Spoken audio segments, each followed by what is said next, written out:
Hello everyone, welcome back to my YouTube channel. Welcome to my channel Study English Literature with प्रीति जरंगाल। आज हम discuss करने वाले हैं heart of darkness. एक famous novel है जो पब्लिश हुआ था 1899 में एंड ये बायोग्राफिकल वर्क है। और ये नॉवल जो है ना वो रियल लाइफ पे बेस्ड है, जोसेफ कॉनार्ड की। जोसेफ कर्नाड जब सेंट्रल अफ्रीका में थे 1890 में, तो उन्होंने एक जर्नी की थी और उसी जर्नी से इंस्पायर होकर उन्होंने एक डायरी लिखी थी। देन उसी डायरी को इन्होंने कन्वर्ट किया था इस नॉवल हार्ट ऑफ डार्कनेस में। तो ये जो नॉवल है इसमें मेन थीम्स है कॉलोनिज्म, इम्पेरियलिज्म, ब्रूटलिटी और यूरोपियन पावर के रिलेटेड। दो मेन कैरेक्टर हैं इस नॉवल में। फर्स्ट है मार्लो जो कि नरेटर है इस नॉवल का। देन सेकंड है कर्ट्स जिस पे ये सारी स्टोरी बेस्ड है। तो एक थेम्स रिवर है, उसमें जो है वो एक इंग्लिश शिप जो है वो लगी होती है और वहाँ पे बहुत सारे लोग बैठे होते हैं और वो लोग जो है वो वेट कर रहे होते हैं कि कब हवा जो है वो अपना रफ्तार पकड़ेगी और उनकी जर्नी फिर से स्टार्ट होगी। तो इवनिंग का टाइम था, सूरज भी ढलने वाला था। तो इस शिप में बैठा एक आदमी जिसका नाम मार्लो होता है, वो अपनी यंग एज की कुछ स्टोरी जो है वो उन लोगों को बताने लग पड़ता है। वो उनको बताता है कि जब वो यंग था तो उनको ट्रैवलिंग का बहुत शौक़ था और जब भी वो मैप को देखता था तो उस मैप के जो डार्क रीजन थे वो उसको अपनी तरफ अट्रैक्ट करते थे। तो उसने डिसाइड कर लिया था तो कि वो और कुछ बने या ना बने बल्कि वो एक पायलट ज़रूर बनेगा। और वो पायलट बना भी क्योंकि उनकी एक आंट थी, उन्होंने उनको ये जॉब दिलवाई। एक शिप में, स्टीम शिप में उनको कैप्टन की जॉब जो है वो दिलवाई क्योंकि उनकी जो मार्लो की आंट थी उनका बहुत अच्छा रिलेशनशिप था बेल्जियन कंपनी के साथ, जो कंपनी जो है वो एलिफेंट आइवरी का ट्रेड करती थी अफ्रीका में। तो जब उन्होंने उनसे बातचीत की उनके डिपार्टमेंट के साथ, तो उन्होंने जो है वो उनको एक जॉब जो है वो दिलवा दी। मार्लो वहाँ ट्रैवल करके लंदन से जो है वो अननोन सिटी ऑफ बेल्जियम में पहुँचा और वहाँ पे जाके जो है वो उन्होंने अपना इंटरव्यू जो है वो दिया और उसको पास किया। और उसके बाद जो है ना वो शिप में बैठ के कॉन्गो की तरफ चले गए।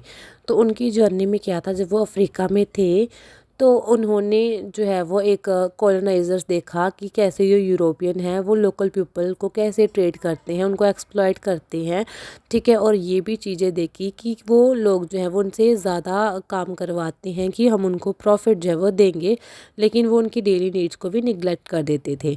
उसके बाद जो है उन्होंने जैसे ही वो आगे बढ़े तो उन्होंने देखा कि एक जो वारशिप है वो फायरिंग कर रही थी फॉरेस्ट की तरफ बिना देखे कि आगे कोई है या नहीं है। फिर वो ये भी देखते हैं कि जो अफ्रीकन पीपल हैं वो जंगल में इधर उधर घूम रहे हैं और अपनी डेथ का वेट कर रहे हैं।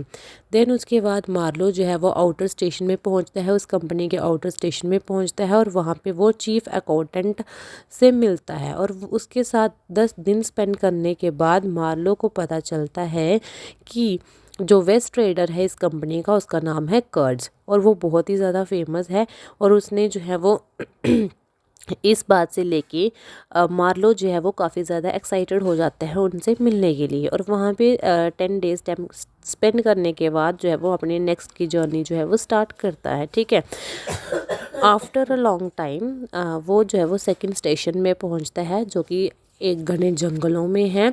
और वहाँ पे वो एक जनरल मैनेजर ब्रिक मेकर से मिलता है जो बहुत ही ज़्यादा क्रूएल पर्सन है, ठीक है। और वो पावर के लिए कुछ भी कर सकता है। तो जनरल मैनेजर जो है ना वो उसी सेकंड पोजीशन को कंट्रोल कर रहा था। और जब वो वहाँ पे पहुँचता है तो वो ये भी पता चलता है उसको कि उसकी जो स्टीमशिप है वो डैमेज हो चुकी है किसी कारण और अब उसको रिपेयर होने में पूरे जो है वो 3 मंथ लगेंगे।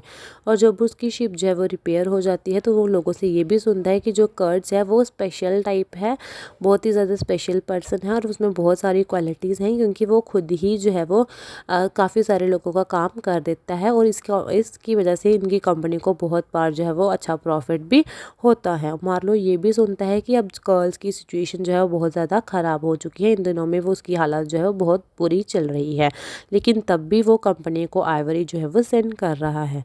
और मार्लो ये भी सुनता है, जनरल मैनेजर जो है वो कहता है कि जो कर्ट्स है अब वो हमारे लिए हमारी लाइफ में जो है वो कांटा बन चुका है और उस कांटे को दूर करना हमारा क्या है मेन इम्पोर्टेंट काम जो है वो बन गया है। ठीक है, और ये सब चीज़ें सोचने के बाद मार्लो जो है वो और ज़्यादा एक्साइटेड हो जाता है कर्ट से मिलने के लिए।